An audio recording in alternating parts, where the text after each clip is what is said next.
Welcome everyone to the OK Guard Show. I'm Sergeant Anthony Jones. Jonesy's first time to actually be on the screen and introing. So this is a big deal. Introing, yes, not on the screen. Not on the screen because he's the... Mike Gonzalez, yes. but this is a big, but both, okay. big deal for him. So yeah. I'm Debut. Leanna Maschino. Brian Schroeder, Staff Sergeant Brian Schroeder, is out of the country right now. We cannot say where. It's Just kidding. He's on vacation. He's on vacation. Calm down, everybody. So, sorry, I didn't mean to step on you. You're fine. We are here today. It's New Year, new PT test, and we're here with Lieutenant E.J. Johnson. He's helping with ACFT transition. Why don't you go ahead and say hi, sir? Hello, everyone. So tell us your role, your position, what your title is, things like that. Okay, so I am the ACFT Project Officer, which is Army talk for being the project manager for Oklahoma. So Okay. I'm the lead person in charge of bringing ACFT to Oklahoma. The Oklahoma National Guard. Oklahoma National Okay, Guard. Thank you for clarifying that. So what does that look like? What does that entail? So that's been answering that question has been the start of my job. Is trying Okay. to figure out what that looked like. But for the most part, the way it's developed is so I'm basically managing getting the equipment, all the logistics, getting the equipment here from NGB, and getting figuring out how to get it distributed, figuring out where it's going, deciding what our test sites are going to be. We're going to have some major test sites. Getting the people trained and coordinating all the training efforts to make sure everybody in the Guard gets trained. Okay. Yeah, that's the most part. I'm trying to store the equipment. Like, it's a lot of logistical stuff, kind of dry, boring Okay. to talk about, but it's a lot of work. Were you sent prior to coming here and being the ACFT project officer? Were you sent to some sort of training, or were they like, hey, by the way, we're going to throw you into this thing? That lieutenant over there. Yeah. That's the guy. That lieutenant. So which do you think it was? The latter. That's exactly what it was. So Okay. I can tell you've been around. Yeah. Yeah. I just got picked up, and my battalion commander for my MDay job picked me up and said, "Hey, you want to come work up Yeah. here?" I said, "Sure." Okay. So are you an Oklahoma National Guard or Army National Guardsman? Yes. Like you commissioned through Oklahoma, things Yes. like that? Okay. Yeah. What commissioning source? OCS or OCS. OTC? Okay. The old school, the traditional version. Yeah. Where you drawn out 2 years of beat down. Yep. right here in Oklahoma Yeah. City. Were you prior service then? Yes, I was an NCO. I was in infantry, so I was with the 179, the 279. I deployed with the 180th, so I've been around a little bit. Good. Cool. So being an infantry NCO, you know a little bit about PT and being physically I've heard of it. Smidge. Okay, just a Yeah. little bit. Yeah. I did, and then I got out of the military, and I forgot all about what I've blocked it out I think entirely. that's the goal when you get out. I think that's what you're Yeah, supposed it's to starting to show on my body, though, so I should really get with it. So the Army has been on the same PT test for what, like 40-something years Yes. now. What is the purpose of this new ACFT? Like, what is going on here? So that's a heavy question. So more specifically, the ACFT is trying to address a lot of the issues we're having with injuries and such. We have high attrition rates, and it really negatively impacts our readiness for deployments and such because people are prone to injury and also unable to pass the test. So this test is designed to do several things. One, limit injuries. It's supposed to transform the culture, the way we approach fitness, and really that's a tough task because the problem is the culture at large. Now, the Army is drawn from the broader culture, from just the American culture, right? We all come from just the regular population, but the regular population right now, there's about 29% of people aged 17 to 24 that are even eligible to join, first of all, and then among those people, we have all these attrition issues and people not passing the APFT. Right now, I think the average, don't quote me on this, but I think the average is somewhere about 50% of people who have a passing APFT, and part of the other half is some of it's failing and some of it is just they don't have up-to-date scores. So the ACFT is designed to give us a little bit more of a better picture about what we expect if we get deployed. It's supposed to relate a little bit more to combat than what the APFT did. APFT was a really good general measure for fitness, but it didn't really translate directly to combat. Okay. Would you say, in your personal opinion, which one's easier? The Army Physical Fitness Test, the old one, or the Army Combat Fitness Test? hands down, no question, everyone will tell you is the Army physical fitness test, the old one. That was much easier. Okay. Much more boring, but much easier. Okay. So I guess we can jump into that retention question here. I mean, it kind of fits. There's a lot of worry if you look out on social media, if you talk to soldiers, there's a lot of worry with the ACFT. They're afraid that there's going to be more injuries. They're afraid the retention's going to go down, like all these areas. Like that's a general fear of soldiers. Is there a truth behind that? Like, what does that look like? Because I'll answer that by telling you this. So part of what I've done since I've been here, my job has been putting on training courses, so to kind of train the trainers. So our master fitness trainers will put on courses and train people for the ACFT.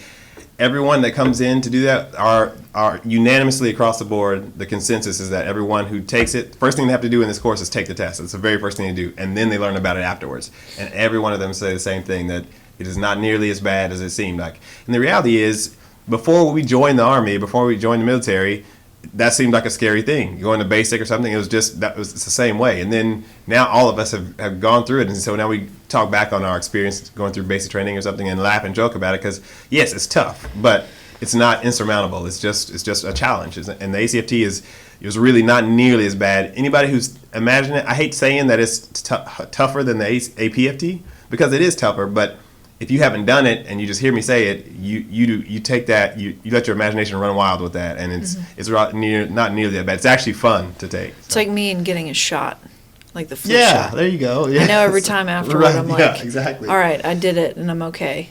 But before, I just build it up I'm in the my exact head. same way. I'm the So- same way. Like, I can't, don't tell me about the needle, Yeah. don't talk about the needle, just put it Yeah. in and I'm all right. But Same thing. you make me think ACFT. about it.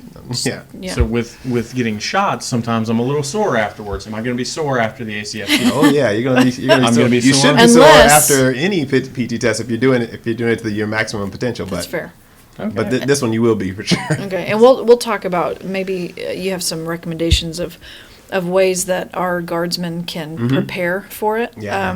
I know there's a lot of equipment involved, and you're part of Yes. gathering that, and we can talk about that a little bit later on, where they can train, how they can train, things like that. Good deal. Sometimes when you're being told to do something, that can, like you just said, that can be kind of scary. So what kind of ways are you guys getting soldiers ready, or like what prep are you doing? You talked about sending people to a master fitness test. What is that train the trainer? What's that looking like here in Oklahoma? So I'm glad you asked that question, because that's been a good one. So the strategy that I developed for how we were going to train, get our soldiers trained, we were going to start with the AGR, because they're just accessible. They're always available. And so we started off. So the way it starts was last year sometime before I came on, Oklahoma started sending people to the Master Fitness Trainer course. And that's just nationwide, that's how you had to start.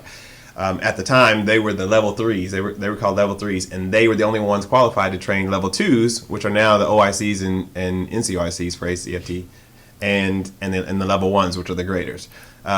Starting this year, we're in phase 2 of the worldwide kind of rollout, and so starting this year, now you don't need the master fitness trainers anymore, the subject matter experts.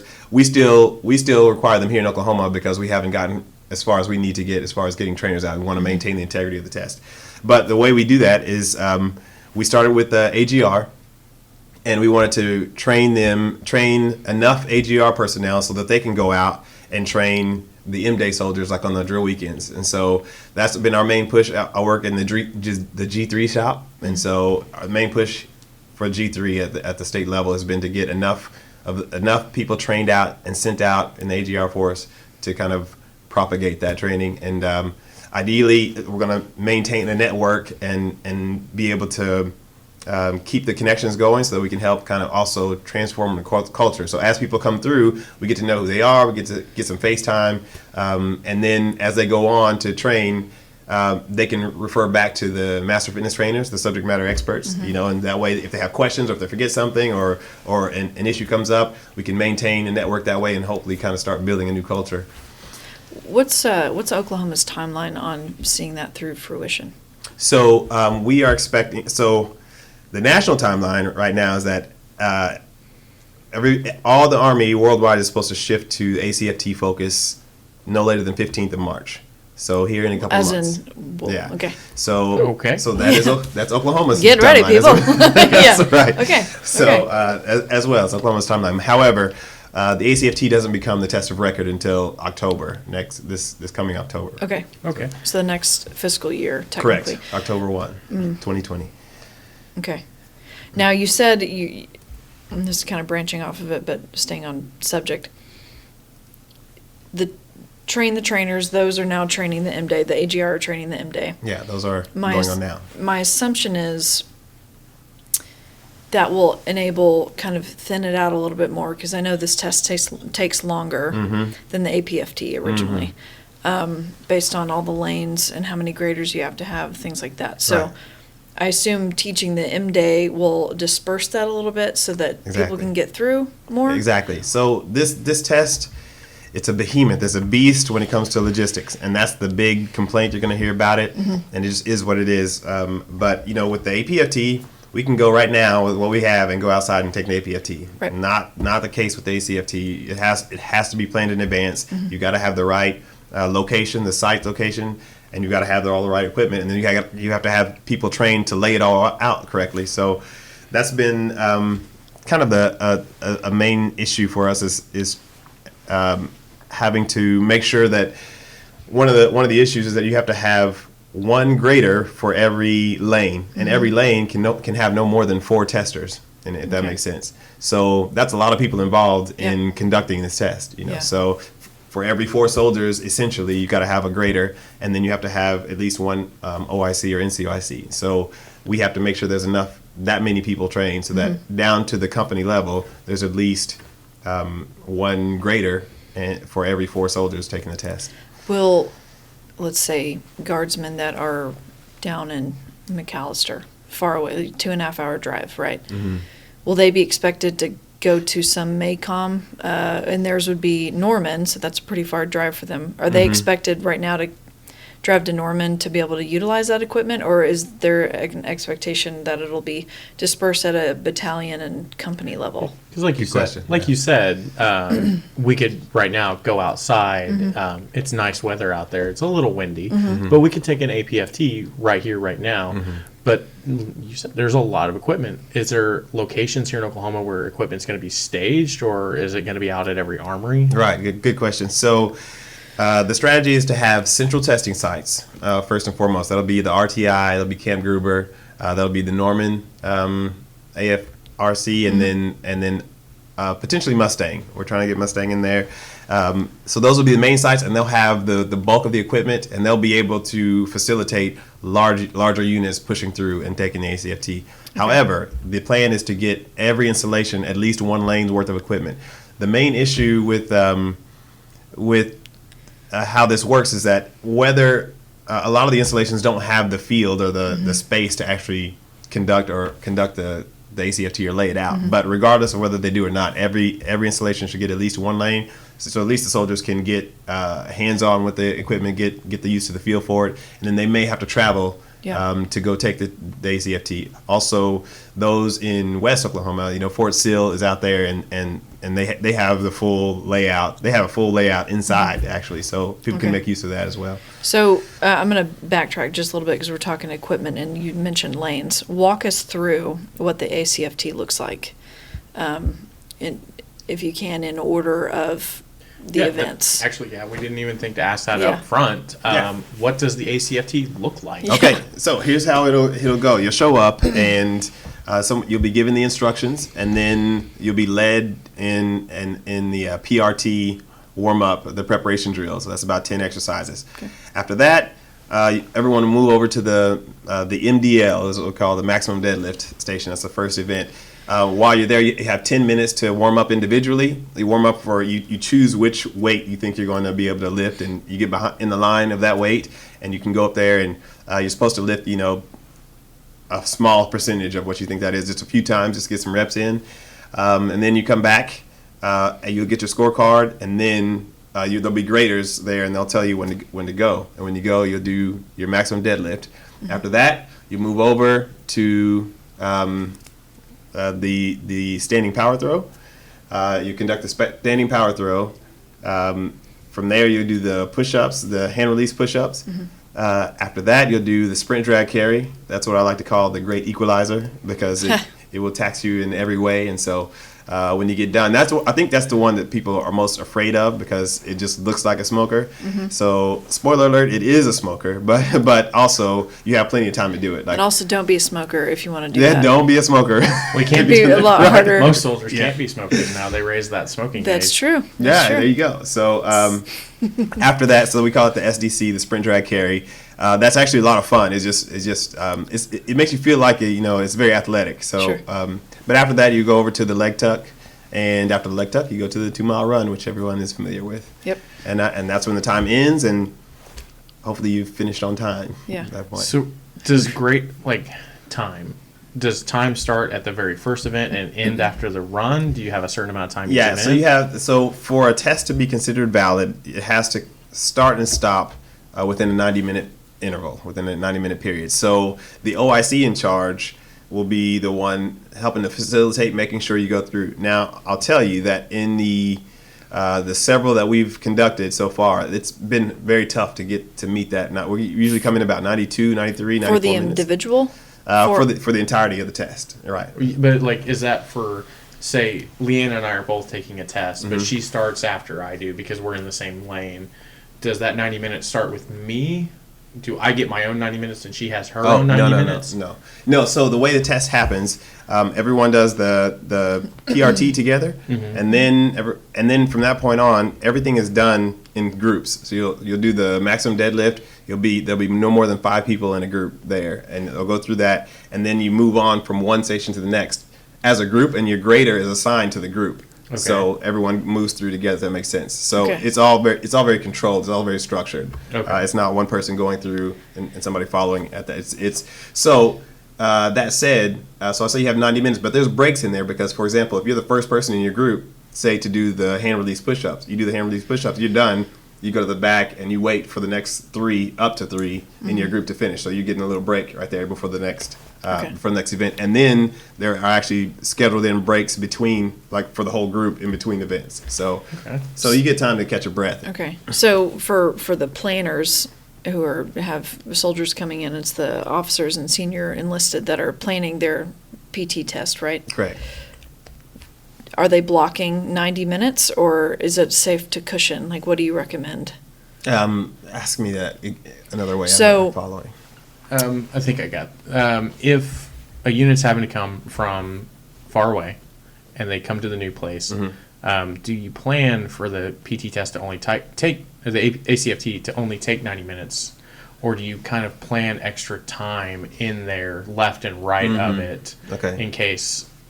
Is that kind of what you're going for? Or like if there's can people expect that this is only going to be an hour and a half of your day? It's people who are taking the test, yes. Okay. They can expect it to be anybody who's helping facilitate the test. It's going to be longer because there's so much time it takes 40 to 45 minutes to set up and tear down everything. So the idea though, the test is supposed to take roughly between 74 minutes or so about an hour and 15 minutes. 90 minutes was given, expected to be given generous time to get it done in. So there's cushion built in. You mentioned that there's the groups that go through. Each group gets 90 minutes. So say I'm a company commander or whatever that is planning an ACFT. How many people are in like one group? Is my entire company in one group, or are they broken through like 4 or 5 groups? So the groups, when I say groups, that each lane has one group going through it, and you can have a maximum of 16 lanes. Okay. And that's usually 16 lanes is a lot. It's what you usually have for if you're pushing an entire battalion through or something. So for the most part, for people taking these tests, they'll have a few lanes, probably 4 or 5 most likely, and that'll get 20 people through if you have groups of 4 and you got 5 lanes. So does that answer your question about how it does, because it kind of takes to like try to put this physically inside my head to outside my head. when we take an APFT, they will have however many graders they have. They line up. Okay, everybody's up there doing push-ups. So all of those people are on that same. That would to me be a group of push-ups. But now rather than that line that goes left right, we're looking at lines that go up down. Right. That is a group. Correct. So each like grading station, that four soldiers, they have the 90 minutes, and then it's not across that. So it's both. Yes, so, but no. Okay. Yeah, I like yes it. and no. I like where we're going, sir. So the group, the up down, you're right on point. But the groups will also travel. All the groups together are being managed by the OIC. So when no one group will start the next event until all the groups have done it, if that makes sense. Gotcha. Yep. So, but you're just working within your group for getting your exercise completed. How many graders per lane again? One per lane. One per lane. Okay. So you could have anywhere between 1 and I think you said 16. 16 so max. So 16 16 graders times total plus 4. an OIC. Correct. Okay. An OIC, not per lane, but OIC over the Right, whole over thing. the whole thing. Right. Okay. So. It's And so, like, for example, Camp Gruber would be our largest testing site. So Camp Gruber Yeah. will have multiple 16-lane sets. Okay. So, but for the most part, most people won't see 16 lanes is a lot. yeah. So yeah, little reasonably daunting. at one time, if you have 16 lanes, 4 people per lane, you could have 64 64 people people, taking correct. the PT test at once. Correct. Going through. And then if you have multiple sets of those 16 lanes, you could have large. Okay. Right. I, If you I only think I have see where one- this is going. If you only have one 16-lane set where you are, and you have more than 64 people, then you just have to run another iteration, and you just have to plan for that because that's another 90 minutes, But you can kind of, Yeah. if you know it, if you're familiar with it, you can kind of stagger it to where it's not two separate 90-minute intervals. If you know what I mean, you can Yeah. once you have to kind of time it right to know how far the first group needs to have gotten through before Yeah. before they start the next group, and then you can kind of piggyback that way. So units are going to have to do a lot of Planning. coordination. Yes, yes, it's a Because lot of you wouldn't want a coordination. unit to get there, everyone get there at 8 a.m. Right, But no. your group isn't even going to start because of the 90-minute deal Correct. until So noon. is- right? Correct, exactly. Okay. Is Exactly. that knowledge built into those courses? Because you talked about people go to Yes. the master trainer, all that. Like Mhm. that's built in there, kind of training that trainer to know that they need to see these things beforehand. Right. Yes, correct. Because the ones who are coming out of there, it's really they are the ones that are carrying the weight for training everyone else. So we are giving them everything we've got.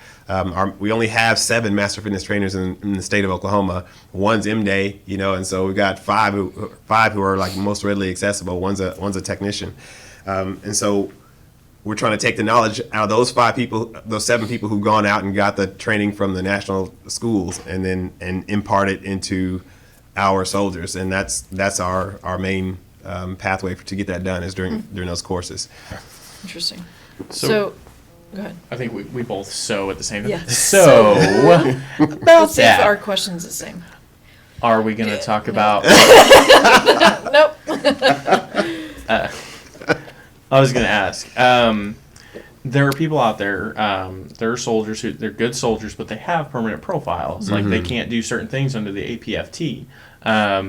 Does that carry into the ACFT? Are there profiles? Are there alternate events? Yeah, so this is a sticky topic right now in the ACFT. So yes, there are profiles. The problem right now is that all the profiles that exist right now were written specifically toward or with the APFT in mind. So they'll say no run, or walk only, or something, because they were thinking about the APFT, the old one. The new one now, that's going to have a very different effect. If you say no run, that means I can't do the run and I can't do the sprint drag carry, for example, because part of that is a run.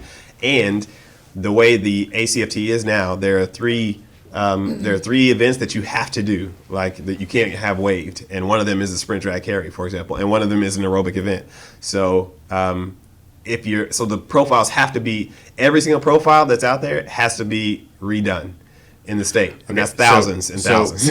So listen to that readiness NCO. So you've got a pretty good workload ahead of you getting those profiles redone. And soldiers, stay on top of that. Stay on top of your health. So the state Yeah. surgeon is working that issue right now. We brought on people, put people on orders to help facilitate that, because that's just a major muscle movement, as they like to say in the Army. It's just it's a behemoth of a task going through each individual, and so it's a work in progress, and it's happening. But for right now, I told you we're kind of in phase 2 of the national rollout of it, and so this is where we're taking diagnostic tests. There's no impact. There's no effect, positive or negative, to like careers or anything before October 1. So right now is the time to take the test as many times as you can, get as many diagnostics as you can, get used to it.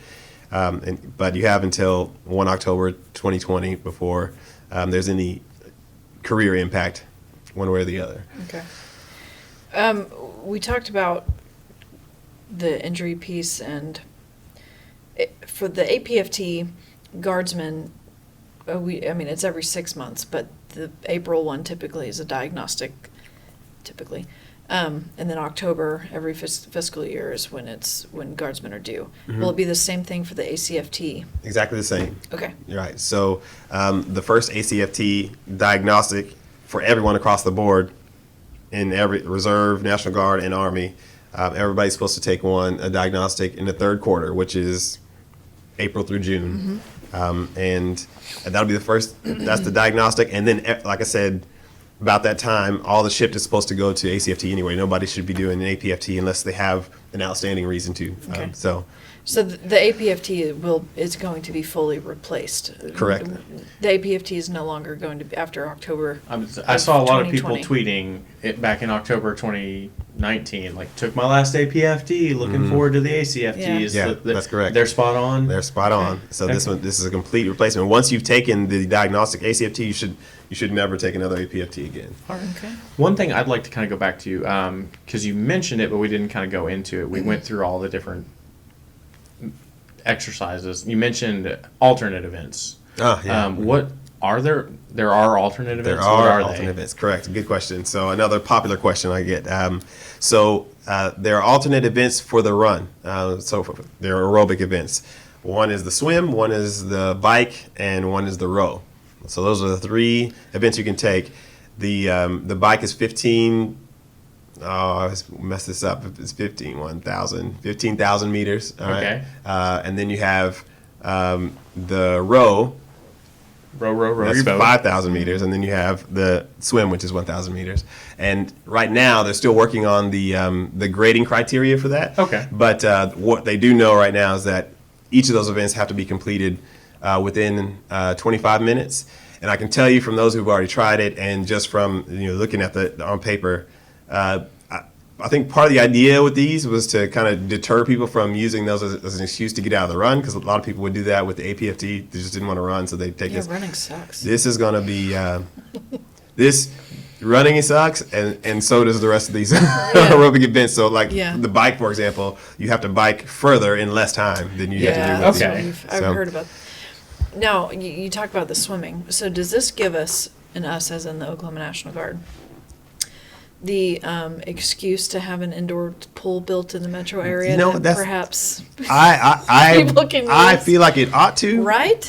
I see the justification. Yeah. Who do we talk to about somebody with a lot the of money. Sergeant Major on the phone. So whoever Hopefully he's has listening. deep pockets, that's the person you want to talk to, because it's going to be one of those logistical issues. Because so for example, those who do the swimming event, they've got to have a swimming pool nearby. I mean, you can't take most of the ACFT and then go for an hour drive somewhere and then go get in the water. The swim's been an alternate event, I think, for a while for APFT. I've never ever heard of anyone actually doing it, and right now, popping into my head, I wonder: do you have to do it in like your PT shorts? Like, yes. Are you do it in PTs? Oh well, no, you can. You're not wearing like your own little gear, Speedo. Like you have to wear the Army gear. Okay. You can wear a swim. the oil? Can I have the little like the cap, and the little water cap to make me swim faster? My Michael Phelps. The nose plug. Yes, I would need a nose plug, definitely. Would you? Yeah, I Are you really one would. of those? I cannot go underwater. Like everybody swims. Slightly blow out through your nostrils. No. Okay. As long as you don't have to go upside down, that's where it gets me, because I start to drown. I'm that kid at the pool that has the full face mask that goes over your nose, the big goggles. Oh, yeah. I look like I'm out You're like that guy. spearfishing. And You're very comfortable. Yeah, it's pulled in there. Yeah. So sure, what? Your fiance I know loves everybody's yes, the fiance thinks it is just the greatest thing in the world. Also, I'm engaged. That's everyone. how he proposed. Oh yeah, congrats to Jones. Oh, he got engaged over the congratulations. Christmas holiday. Wow, so Yeah. that's Super new exciting. news. Okay. Everyone's invited to his wedding on. Yes. No, just kidding. We're doing a small wedding. Yeah. We're keeping it small. But so back to the ACFT. We talked about the exercises. We talked about some other things. What about the standards? How are the standards broken out?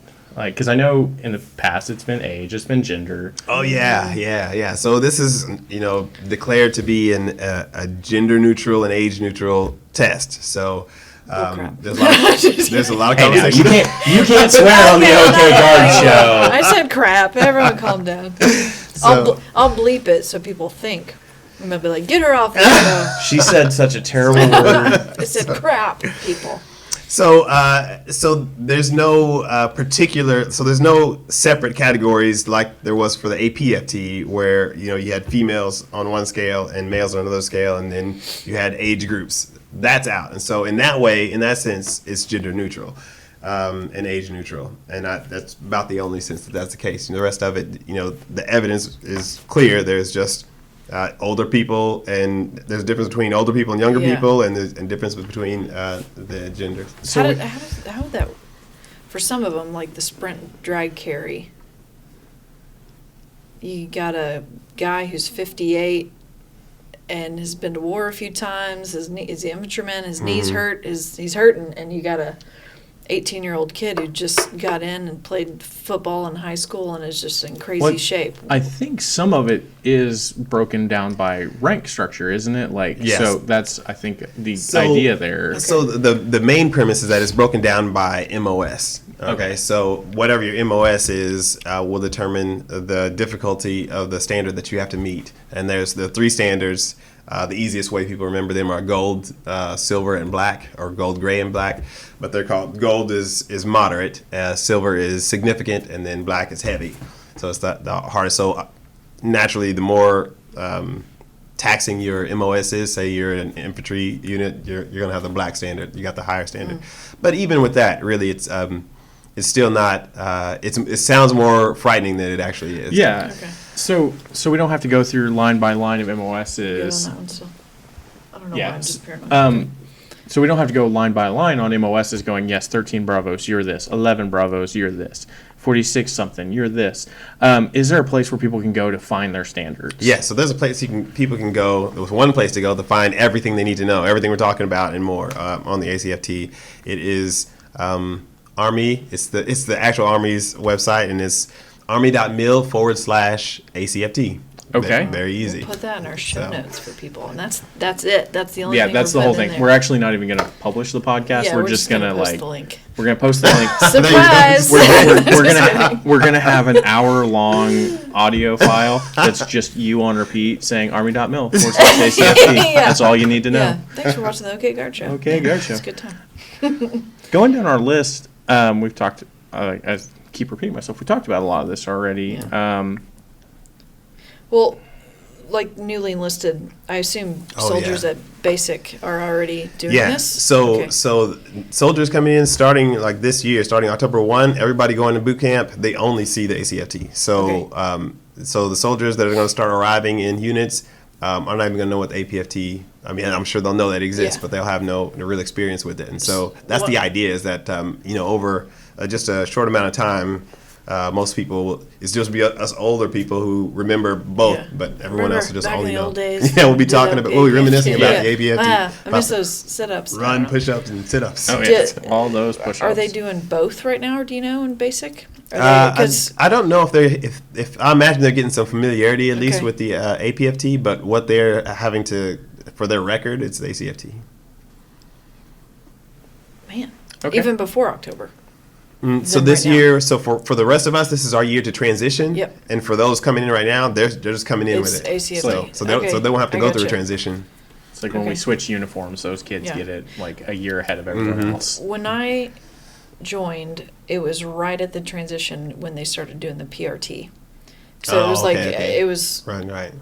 Because when I got back, there were a lot of people who still hadn't gotten that yet, and that's all I knew. Yeah, so I'm one of those guys PRT. who struggle, and so the younger soldiers look at me and they're like, okay, lead PRT, and I'm having to refer to notes and stuff like that, and they're like, this guy is like higher rank, has been in forever and doesn't know PRT. I'm like, you don't understand. This is new, and I have to transition to this. You came in with this, There's so it's a natural. whole other FM in my head. I mean, even it's like changeover, but now it's change position. Switch. It's stupid. Yeah, not stupid. Sorry, but little minute details like that. Yes. It's the Army Combat Fitness Test. Correct. How does it measure combat? Like, where does the combat come into that? So the scientists involved in developing this thing, I'm just going to assume there were scientists involved. I like to think there's people in lab coats with beakers, like, Right. Yeah. yes, measuring the combat now. With their safety, swim the swim goggles. Nerd. We're at 3 combat.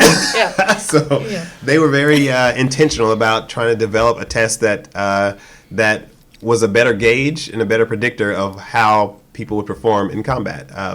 Not only just with having the strength and abilities, the capabilities to perform combat tasks, but also, you know, the to be able to predict or at least mitigate the risk of injury. So all that was a lot that was involved with this. And so on that website I told you about, you will find each event. So it shows each event, and underneath each event, it shows you what the practical application of it is. So it'll show you the standing power throw, for example, and then it'll show you a picture of a soldier hoisting a can of ammo up over to another soldier in an LMTV or some kind of a truck, and it shows all the applications, showing carrying a litter, carrying a casualty in the litter, and how that relates to the sprint drag carry and all that. So all these things are supposed to mimic the same movements you would see done in a combat situation. That way you don't have the soldiers who are like, why are we doing this? This is stupid. They Right. can actually see, Right. And, hey, you you're know, doing this. the reality has been that that's been the case for for a long time with the APFT, but Yeah. it's just been so normal that we just kind of go with it. But the reality was, like, how is doing 2 minutes of push-ups, 2 minutes of sit-ups, and running for 2 miles? I mean, I've had this conversation many times as an enlisted soldier. Like, how does this relate to, and who runs for 2 miles in combat? Yeah. You know, and who's sitting laid down and doing 60, 70 push-ups? You Yeah. know, in Yeah. combat. So Dodging the bullets. I just have this mental image of like a senior NCO out there doing sit-ups while mortar fires. Yeah. Yeah. It's okay. I lean forward. Yeah. I lean back. I lean forward. I lean back. Oh, yeah. So this is supposed to help. It's supposed to look a little bit more like what you see, and ideally it can be kind of intuitive to see Okay. how it relates over. But if it's not intuitive enough, like I said, that website will tell you exactly, like, this is what it's supposed to do. The maximum deadlift is supposed to help you be able to jump and bound and land. You know, if Yeah. you're jumping off something, to help you be able to control your balance and your weight when you're landing, that sort of thing. In your opinion, and based on your experience so far, do you think the ACFT is here to stay? I do. Yeah. Every indicator I see is that it's going to be here a while. I know there's some people hesitating to embrace it because they're like, oh, there's no way, it's too complicated, and they're looking at all the issues. But I've spoken to generals from TRADOC who've come down and talked about it, and everyone I've spoken to up the chain, down the chain. I'm constantly in coordination with NGB. As much of a muscle movement as it is at our level to implement it, it was that much more of a muscle movement at their level. So there's Yeah. no way they're putting all this work and effort in. They spent a lot of years and time developing this money, thing just to I be imagine. like a lot of money. Yeah. I mean, tons of money. This Yeah. this cost them a lot more than the APFT. Yeah. APFT is free. Yeah. You know, Yeah. so Yeah. Get for your the butt most out part, there. go get a stopwatch, and it costs Sure. a stopwatch. So Yeah. For soldiers to prepare for the APFT, push-ups, sit-ups, run, how does a traditional guardsman, how are they preparing, or how should they be preparing, I guess, for the ACFT? So that's one of the points that we try to stress during our certification courses, because that is, I think, the hugest. Is that a word? Can I say hugest? It on is this We're gonna now. make it podcast? one. Okay, thanks. We're public affairs. That is Not exactly Whatever. the grammar police. I guess we are the We grammar are. police. We are, big time. so. The hugest you were saying. It's the one of the biggest notes that we want to get out is that you have to train for this thing, and most people don't have this equipment at home. I certainly don't. You know, so, but the idea is if you're training at all, if you're training to be fit, then this test is supposed to measure where you are in training. So one of the problems that we have, and this comes along with the culture change that has to happen in the Guard, is that, I say in the Guard, but across the nation, we got to get away from training to the test, because that's just what we do. Yeah. So we tell me what the minimum standard is. You know, this is a test. Tell me exactly what I have to do on it, and then that's what I'm going to prepare myself to do. But the reality is, if you're training to prepare for combat, and you're training to your own capacity, your own potential, then any test that comes that's meant to just gauge where you are, you should be able to meet the minimum, you know. But if you're training with the minimum as your top goal, then you have no room to fall short. You fall short anywhere, you failed. So that's part of what has to come along with this. But there's plenty of ways to train. So the PRT, for example, that's the FM 7-22. That is, I strongly, you know, just want to keep hitting on that FM 7-22. Get into that PRT manual. It's the ACFT is designed very strongly with the PRT in mind. PRT has the leg tuck, for example, in it. PRT's been out for over 10 years or something, and some people are like, you know, the leg tuck, you know, this is the first time they've seen it and had to do it. I honestly, I'm one. I didn't know, I'd never seen the leg tuck before, but it's in there. And the leg tuck is the number one eliminator in the test. It's the hardest thing for people to get. I would say that's what I'm the most concerned about is the leg tuck. It eliminates. Just pedal your feet. Just pedal my feet. It eliminates. Walk up the pole. Yeah. So no, people tried. I watched it happen actually, and they can do it successfully. However, it eliminates you if you try that. So unfortunately, you got to learn the techniques, and you just have to build up. So again, on that same website I gave you, under each event, it'll give you some PRT exercises, at least 3 for each one, that help you build the muscles you need to be able to conduct that. And so if you start now, the test doesn't become record until October. So if you start now and just develop a regular routine, it doesn't have to be every day. Ideally, a minimum of 3 times a week. I mean, ideally 5 times a week, but at least 3 times a week, because your body has to feel it enough times to adjust to it. If you just do it 1 or 2 times a week, then your body just thinks it's a one-off and it's just going to stay where it is. But if it recognizes this is a pattern that's going to keep happening, and it's like, okay, we got to get stronger so we can handle this. Okay. So you got to do that at least 3 times a week, and just hit those exercises on that website, or there's unlimited number of these support programs out there now, and websites and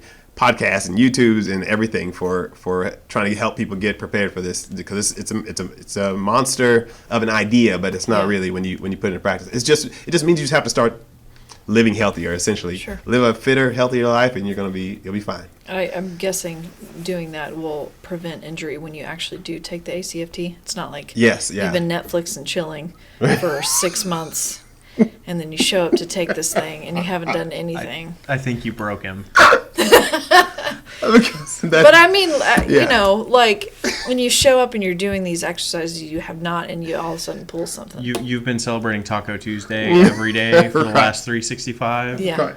So I don't eat particularly healthy. I need to. I try to work on it, but it's really, as long as you are, it's part of the routine. So a lot of times, for example, in PRT, there's a lot of exercises that when I first saw it, it was like, this is just weird. Like, I don't feel like I'm getting a workout at all, and I'm just doing this like kind of like walking like a duck kind of stuff, and it's like, what is the point of this? These things were designed to build your kind of your balance where it needs to be built, like your stability muscles where they need to be, your ligaments and tendons. So those things, some of those seem like, because you don't feel the same kind of muscular exhaustion that you're used to feeling when you feel like you're working out. It may feel like you're just wasting your time. Like, what are we doing after I do a PRT warm up or cool down? You know, it feels like nothing. But what you're doing without realizing it is that you're building all the stuff that you're going to need that is going to become an injury prone later. Yeah. So that's what that's all about, is trying to prevent those injuries, building those little small things that we overlook when we're training, because we just want to see muscle. You just want to see performance and go for the big stuff. Yeah. But you got shaped like a triangle. You got to get the little stuff in there. Don't skip leg day, everybody. Friends don't let friends skip leg day. Yeah. So we haven't really talked about scoring in comparison of APFT and ACFT. So we jump in that real quick. So the scoring, so the APFT, the old one, it's a 300-point scale and 100 points for each event. So in that way, it's similar with the ACFT, except for the 6 events. So now instead of 300 points, you can get 600 points, 100 points per event. One of the differences is that there's no extended scale like there was for the APFT, because now the goal is different. It's not about just trying to get as many points as you can. It's about trying to develop you kind of a whole, well-rounded kind of a product. So. Okay. So the idea is, like, you need to meet the standard, whatever your standard is, and as long as you meet that standard, you're good. You can either meet the standard or you can max, but that's about it. Once you get past maxing, if you can get past maxing, but it's been done. I mean, people have maxed it. But if you get past maxing, then, it's just for, kudos for you and bravo points. Yeah. And that's good. You should. If you can get past it, the idea, again, is instead of training to the test, train to your potential. Train what you're capable of doing and see where, and then let the test kind of tell you where that is, where you are in that. So here's a real opinion question. In the past, question. opinion question, lightning round. In the past, people have said, "Oh, well, that person's older; they don't have to meet the same standard I do. That person's a different gender; they don't have to meet the same standard." Do you think that there's going to be that, like, that guy's MOS isn't that hard? Like, he doesn't have to do what I have to do. He's not a real soldier. Of course there is. So one thing that I've learned in my many years in the military's taught me this well, is that it is so easy to be a negative Nancy. Like, you can give somebody $1 million, I think, in this organization, and somebody will find ways to complain about. Like, I have to pay taxes on this. Yeah, exactly. There's something to complain about anywhere. So part of it is just in fun. This is kind of we bond that way, and then part of it is just, I think a lot of it is honestly like some insecurities. I think a lot of the people who feel prone to make those kind of comments are really insecure about their own capability, either their own capability or there's some other frustration or issue going on there. But that's just, I think that's just kind of part and parcel of being part of the human organization. And Well, you were an NCO, you're an officer now. How do we as leaders help other leaders and our soldiers move past that kind of negative Nancy-ness? So that is my primary objective. As soon as I get the logistics out of the way, that's going to be my next primary objective. I've got to come up with a plan because really it's about. I heard recently there's a measure and it's called grit. And they found a way scientifically to kind of attach measures to how much grit a person has. And so what they determined was that there's some people who can get high academic scores in school and on paper look like they're the perfect person for a position or something, and then you put them in a tough environment or tough conditions, and then they kind of flake out, and it's like, well, what happened? They were the perfect person, and then you bring somebody else in who doesn't have as high scores, and they excel, and it's they're like, the difference was a grit score was, and so for us as leaders, number one, we have to lead by example. We create the culture and we create the atmosphere that we live in. So, for example, I work in the G3 shop. So when I see my supervisor, whether I realize it or not, even subconsciously, when he comes through all the time, he's always in a positive, jovial mood, and he's very laid back and stuff. So that creates the atmosphere for the rest of us working under him to be more laid back in our work. Like that. But if he came through like very stern and very, walking at the, in a very military, erect position and, very detailed, hitting it, we'd all feel a lot more tense, and so it starts with the leaders. Just your attitude, just your presence itself is going to set the tone. But then what do you care about? So if, for example, the guy who hired me said, hey, we need somebody to come in and do this ACFT, we need to get this put in Oklahoma, go figure that out. I mean, just get it done. Like, if I could tell that he didn't care, then I have much less reason to care myself, and so, or if he's not doing a good job at whatever his job is, like, he's setting the bar very low. And so even though I don't consciously say, okay, well, because he's not doing a good job, I'm not going to do a good job. It's just, that's the tone that gets set without, whether I realize it or not. And so I feel, unless I'm very self-motivated, I feel very prone to kind of just fall to the level of that I'm allowed by my leadership and by my kind of atmosphere, my working atmosphere. So that's the main thing for leaders is, one, we have to change our own mindsets, and then two, we have to find ways to keep ourselves motivated, because as the drivers of the atmosphere, we won't be able to lean very much on the kind of stimuli in the atmosphere to keep us driven. So we have to be the driver. So we have to find other places to get our drive from. It might be Taylor Swift. It might be. There you go. You might have to throw in some Taylor Swift and I won't lie. On my last deployment, there was a lot of Taylor Swift and, like, I don't know how to actually pronounce her name, Ellie Goulding. Like, oh yeah. There's a lot of that played in the gym. A bunch of guys getting pumped up. Yeah. Whatever works. Whatever works. If it works, because then then you're fun to be around. And if I see you in there pushing, first if I see you going to the gym, I'm like, oh, he's going to the gym, I guess I should go. Then just automatically it works that way. One of the reasons, and I live in Tulsa, and I want to live next to the riverside, and one of the reasons why is because I can talk myself out of getting up and running every day of the week. It's too cold, and I can have a legitimate excuse. I don't have enough time because I got to go and then I got to shower. I can always come with an excuse, and so I'll do that. It'll be snowing outside. I was going to run today, but it's snowing, and then I'll go outside and I drive down Riverside, and don't you know, somebody is out there running every time. Every time you're like, now I feel like. Do you feel that way working for Colonel U? Yeah. So every day you're like, I should really. I got to be careful what I say because I don't know if he's listening. And Colonel U, you're the best. If you're out there, I love working for you. I'll say it. He's a workoutaholic, but it's great. He did all on our deployment. I mean, he was in the gym every day. As he could. I mean, he's very busy. He's awesome at that, and that.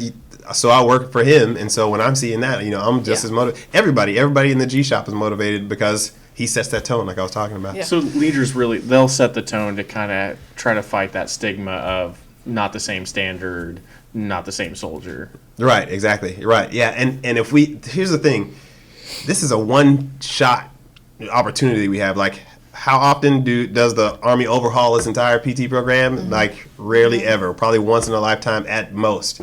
So this is our one opportunity. Like I tell people in our certification course, the goal of the change of this test, one of the goals was to transform the culture or about how we approach fitness.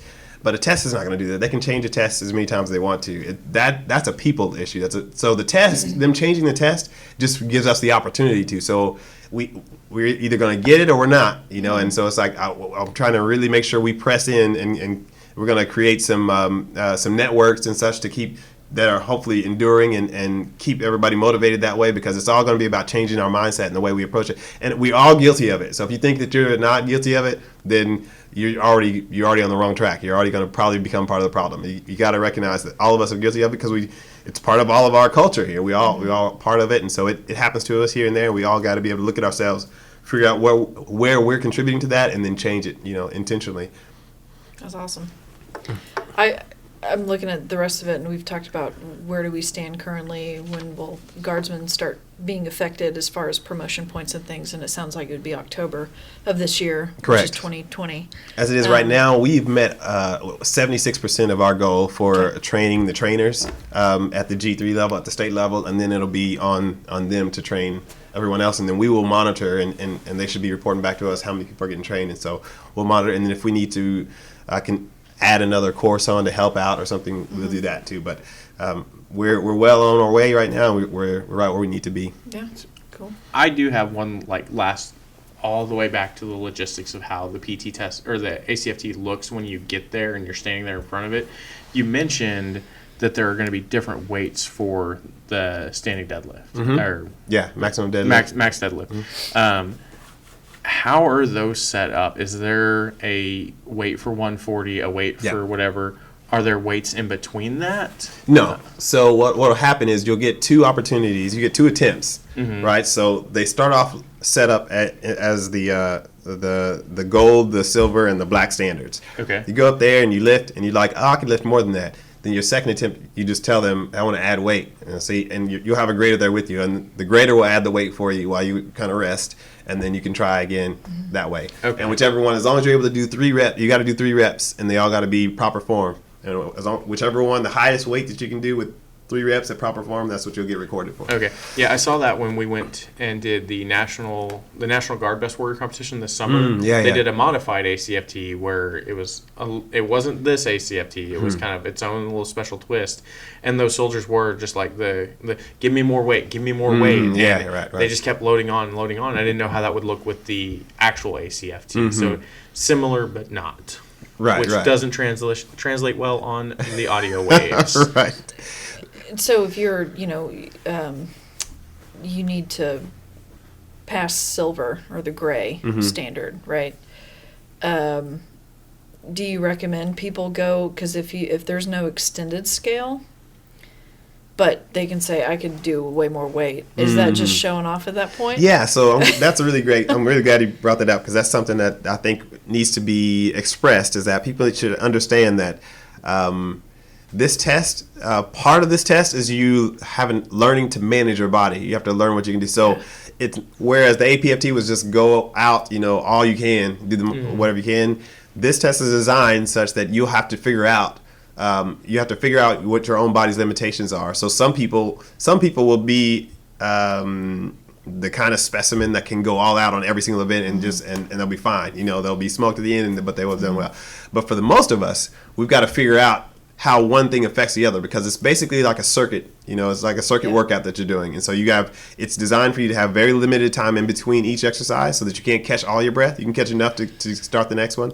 So it'll be different for people who are really strong aerobic capacity, versus people who have really strong anaerobic capacity, which is being able to like lift heavy weights and such in short amounts of time. So for some people, lifting that maximum deadlift, their heaviest, and that's the first event you do, that taxes their body so much that now they're not going to be able to perform at 100% at any of the other events afterwards. Yeah. For some people, they would be able to, but for most of us, we'll have to figure out what our strength is and because each exercise tests something different. The standing power throw is testing your explosive power. The sprint drag carry tests everything. Just about. And then the maximum deadlift is all about what anaerobic capacity. What can you do in a short amount of time, but at high intensity? I pick things up, I put things down. Right, Yeah. exactly. So you have to however your body is currently kind of organized or wired. You have to figure out how one thing impacts the other thing. And that's why you really have to train for this. This is not one of the tests that you can just show up day one and let's see how it goes and expect to have positive results. You can expect to have memorable results, but probably not probably not positive ones. So I think we just found our teaser quotes. Yeah, I like it. Expect memorable. Cool. I don't have anything else. Honestly, if it was up to me, we'd sit here and we would talk all day about this, and I would never run out of questions. But Show off. well, no, It's okay. I get Jones. I get paid to talk to people. I won't lie. I Let's get paid check the to time, I 'cause, get paid to get tweet. get off work soon. Okay, get- we're good. Okay.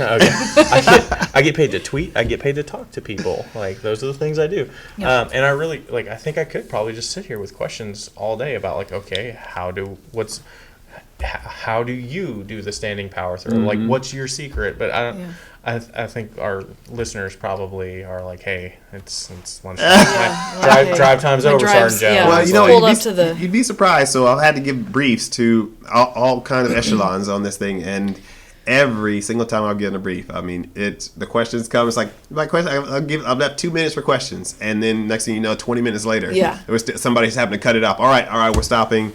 Save the rest of your questions. We'll come. It's just, it's a new thing, and there's lots of questions. So easy to talk about for a long time. Well, is there anything else that we may have glossed over or missed that you think is important for our listeners to know about the ACFT? So several things I'll leave you with. Number one, don't be afraid of it. That's the biggest thing. That it's just like boot camp or anything else that looks challenging. It looks more challenging from afar than it is once you get in there. So get in there, try it out. No matter what your situation is. I have a soldier who thought that because of her existing profiles and because of her existing performance on APFT, that the ACFT was not going to be even feasible. And so we laid it all out and said, okay, go through it. And she did well. And she was shocked by how well she did it, because she literally has limitations, physical limitations she can't do. So she was still able to do well. So don't be afraid of it. I'll tell you what Colonel Uridia tells us concerning this. He has 3 principles, and he says, number 1, don't be held hostage. So you just you've got to break out of the standard typical mindset that we have. Don't look at all the ways that this is going to be confining or constraining, or how all the ways that it doesn't work well for you, or logistically how it's all. You got to get past that part. It just is here, and it is what it is. And in a couple of years, only the old people will be the ones talking about that, because everyone else is all they've been known. So number 1, don't be held hostage. Number 2, he says leaders lead through adversity, and almost every rank in the Army is a leadership rank. So the idea is you got to learn how to see a situation, see the challenges, analyze the challenges, assess them, and then figure out how to overcome them instead of just dwelling on them. It's like all challenges can be overcome. You just have to figure out how. So being a good leader in the Army, lead through it, figure the way out to get past it, and help your soldiers get past it. And then finally, he says it's about more than the ACFT. So the goal is not to see if you can meet the minimum standard of the ACFT like you did for the APFT. If we do that, then all we did was change the test, and we failed to meet the objective of the ACFT. I mean, we could We can change the test every year if that's the case, and see no difference. The goal is to give us the opportunity to change the way we think about it, the way we address it, and we have to basically develop a counterculture. The broad culture right now, I mean, I can get on my phone right now and I can turn on lights at home, and I can look out my window at home. You know, Yeah. I don't have to get up to do anything anymore. I can vacuum. You know, you can do anything. Yeah. You know, Wall-E up in here. Yeah. So our whole culture, the American culture, is just getting more and more sedentary, and that's part of the reason why we're having harder and harder recruiting issues, and having more and more injuries for the people who do get in and stuff. So we have to create a counterculture that is all about getting back to living more fit and active. So I think that's about it. Finally, if you happen to know one of the 7 master fitness trainers we have in the state, you are very privileged, and I would say take advantage of that privilege. And they got so much information, they want to give it to people. Like just pick their brains about it. They want to hear it. I do. Hi, Carrie. Yes, she's awesome. I think this was great. I'm glad I'm not in it anymore. But hopefully that remains. I'm excited for the test. It's fun. Like Yeah, a little change. I enjoy doing it. Yeah. I mean, maybe after it's been around for a few years, I wonder if it'll get boring, because I think the APFT is just boring. It's very boring. It's just, you're just dragging things like that. So now I can do better than I do on the APFT, but I just don't have the incentive, you know. So, but this gives me, it feels more like you're practicing for something, and it's engaging, and it's kind of taxing you in different ways instead of just the APFT is all about just burn out, burn out. This is different, it's like throw a ball over the back of your head as far as you can. That's you're not gonna be burned out from that. That's just kind of fun. How many people have fallen over doing that? None yet, but I did have one person who threw the ball as hard as he could. It was amazing how much height he got on it, but it went straight up and came right back down. So, do you measure height? I think he was hoping so. Maybe maybe somebody didn't explain it really well to him. So. Needs to release a little bit later. I saw online, and this is for the power throw specifically, and I am now campaigning for this as well. I want to rename it the Power Yeet. So you can do Yeet. And that's how we're going to end the show, people. Everybody knows the rules. Kobe for accuracy, Yeet for distance. There you go. Those are the rules. That helps, yeah. Well, we're going to end today's episode doing jumping jacks, so if we could all just... I'm just in kidding. unison. Ma'am, I know you're not in the Army anymore, but it's the side straddle hop. Oh, pardon me. I'm a civilian now, so it's jumping jacks. But thank you so much for coming on the show. Thank you guys. Really, I think this will be huge, and it's part of the effort. It's just getting the awareness out there. That's everything. So that's why I wanted to drop everything. I got a ton going on, but it was like, no, I need to clear the space because you're welcome. Get this done. Just kidding. Thank you.